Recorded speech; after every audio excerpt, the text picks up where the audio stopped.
घाव गहरा है, इसे दबाया नहीं जा सकता। प्यार पुराना है, इसे छुपाया नहीं जा सकता।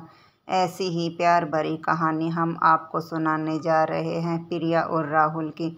प्रिया और राहुल दोनों बचपन के दोस्त थे। दोनों एक ही स्कूल में पढ़े लिखे बड़े हुए हैं। राहुल एक गरीब घर का बेटा था। वह अपनी माँ का दुलारा था। राहुल के पिता एक शराबी थे, इसलिए राहुल की माँ को छोड़कर चले गए।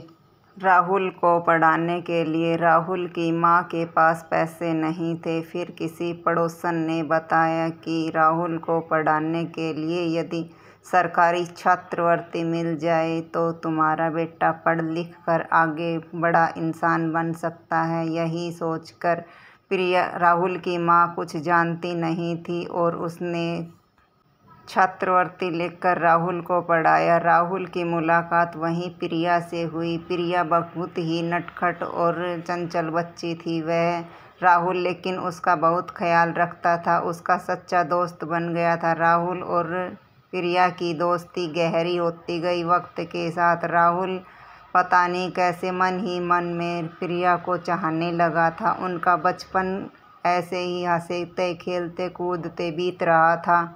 राहुल को प्रिया की बहुत चिंता रहती थी। जरा सा भी कुछ तकलीफ होती राहुल उसके लिए तत्पर खड़ा रहता था। इसी प्रकार प्रिया भी कुछ कम नहीं थी।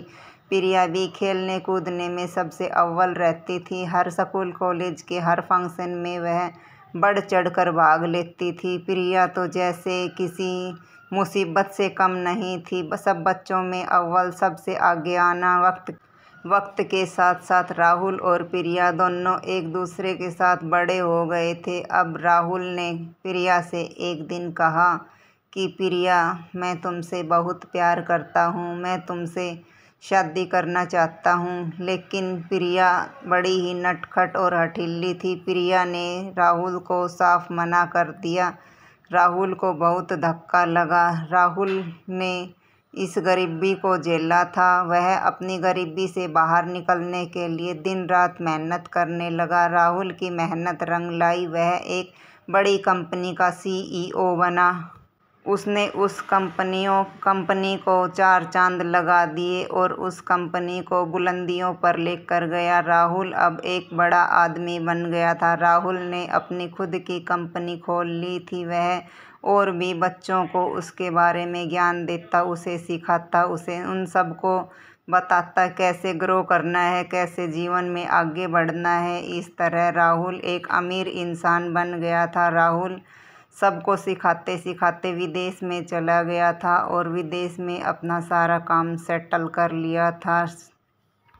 राहुल की अच्छी खासी जिंदगी चल रही थी। फिर राहुल ने सोचा, क्यों न मैं अपने देश में चलूँ, अपने देश का ग्रोथ करूँ। यहाँ विदेश में रहकर कितने दिन पार पड़ेगी। इसलिए वह एरोप्लेन से अपने शहर की ओर, अपने देश की ओर लौटा।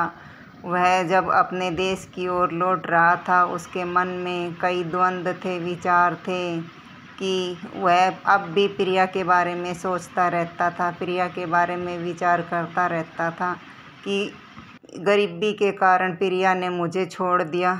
वह गाड़ी लेकर होटल की ओर जा ही रहा था, तभी अचानक एक छोटी बच्ची आई और उसकी कार के आगे टकरा गई और गिर गई। उसके हाथ में दवाई की बोतल थी। उसके हाथ को देखकर राहुल जल्दी से दौड़ा दौड़ा आया और उसे गोद में उठा लिया और कहने लगा, बेटा, तुम इतनी छोटी सी उम्र में अकेले इस सड़क को पार क्यों कर रही हो? तुम्हारे माता पिता कहाँ हैं? तब प्रिया ने बताया।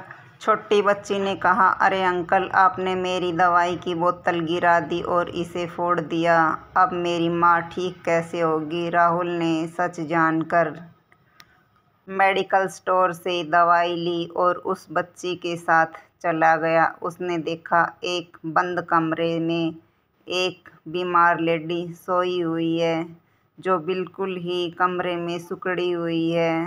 तब उस छोटी लड़की ने बताया कि अंकल, यही मेरी माँ है, यह बहुत बीमार है। डॉक्टर ने कहा है यदि मेरी माँ को यह दवाई नहीं मिली तो मेरी माँ मर जाएगी। राहुल ने उस औरत की ओर देखा। वह औरत बिल्कुल ही सुकड़ी हुई थी, बीमार थी। उसने देखा कमरे में ठिसक ठसक कर एक पंखा चल रहा है। वहाँ एक औरत सुकड़े हुए बैठी हुई है, जैसे कि उसे कई दिन तक कुछ भी खाया ना हो। यह देखकर राहुल चौंक गया, क्योंकि वह कोई और नहीं, प्रिया ही थी। फिर राहुल ने तो प्रिया को पहचान लिया, लेकिन इतने साल बाद प्रिया ने राहुल को नहीं पहचाना। वह कहने लगी, कौन? तब गुड़िया ने कहा कि माँ, कोई अंकल आए हैं, हमारे आपके लिए दवाई लेकर आए हैं। माँ, उठो, खड़ी हो और दवाई ले लो। प्रिया ने दवाई ली और धीरे धीरे उसकी तबीयत ठीक होने लगी। अब प्रिया बिल्कुल ठीक हो गई थी। उधर राहुल भी रोज़ प्रिया के घर आने लगा, उस बच्ची से जैसे उसका कोई एक अलग ही लगाव हो गया था। उस बच्ची को देखने के लिए उस बच्ची के साथ खेलता, उसके साथ वक्त बिताता। इस तरह दिन बीत रहे थे। एक दिन राहुल वापस अपने घर जा रहा था, तभी उसकी पॉकेट में से उसका वॉलेट गिर गया और उसमें से प्रिया ने यह देख लिया। प्रिया ने आवाज़ लगाई, लेकिन गाड़ी तेज़ थी, इसलिए राहुल को सुनाई नहीं पड़ा। राहुल गाड़ी लेकर चला गया। तभी प्रिया आई और प्रिया ने देखा उस वॉलेट में प्रिया और राहुल की पुरानी तस्वीरें थी, जिसमें लिखा था, तुम मुझे भूल सकती हो, लेकिन मैं तुम्हें नहीं। यह देखकर प्रिया के होश उड़ गए और वह सोचने लगी कि मैंने राहुल के साथ कितना गलत किया। राहुल को कमज़ोर समझकर, गरीब समझकर राहुल को छोड़ दिया, और राहुल मेरी बच्ची के साथ मेरे साथ इतना घुल मिल गया। मेरी बच्ची राहुल की ना होते हुए भी राहुल इतना प्यार कर रहा है। अगले दिन राहुल आया तो प्रिया ने पूछा कि तुमने अपनी हकीकत क्यों नहीं बताई। तब राहुल ने कहा कि मैं बताकर करता भी क्या? क्या तुम मेरी कहे पर विश्वास करती? प्रिया को अपनी सोच पर पछतावा हुआ। इसी बीच छोटी बच्ची दौड़ी दौड़ी आई और राहुल की गोद में लिपट गई। प्रिया ने देखा, मेरी बच्ची राहुल से घुल मिल गई है और मैंने राहुल के साथ कितना गलत किया। अपनी सोच पर पछताने लगी। हमारी यह वीडियो आपको पसंद आई तो लाइक करें, शेयर करें, चैनल को सब्सक्राइब करें। ऐसी ही और वीडियो पाने के लिए हमारे साथ बने रहें। धन्यवाद।